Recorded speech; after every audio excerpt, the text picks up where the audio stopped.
I'm California Assemblywoman Lori Saldaña, and as you no doubt have heard, we have a budget impasse in Sacramento right now.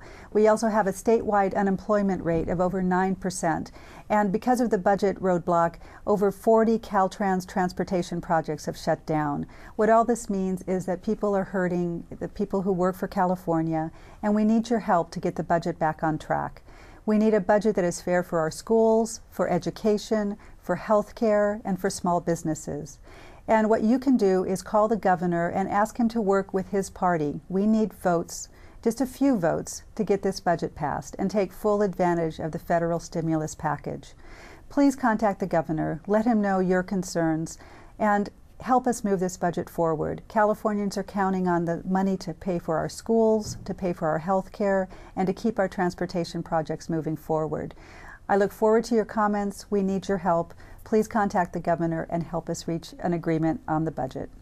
Ms. Saldaña, how will the budget cuts to K-12 education affect school children? We'll likely have to increase class sizes, more students per classroom. We'll probably have to lay off teachers, so we'll have fewer teachers, and even in the future, when we want more teachers, fewer people will go into that profession. And finally, we'll cut essential programs helping students such as children from military families. These are students that often transfer, they don't graduate on time, and we won't be able to afford the programs to help them. All of these things will happen with education cuts.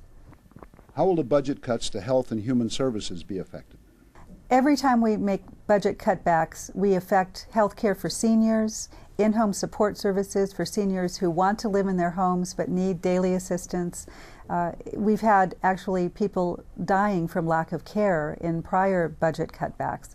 So the impact on health and human services is felt the hardest by seniors, families that may have people with disabilities, and also children from the lower income families that need assistance with health care. And those are all the communities that would be hit the hardest by these cutbacks. What about higher education? Will the cutbacks hurt California's ability to have a skilled and trained workforce? Well, fewer students will have access to college because of these cutbacks. We'll reduce class numbers. Already over 1,000 classes have been cut back in San Diego and Imperial County. Financial aid will be reduced, so even students who qualify for college won't have access to the aid they need to attend college. Our workforce will be impaired because fewer students will get the skills and training they need to be part of the skilled workforce.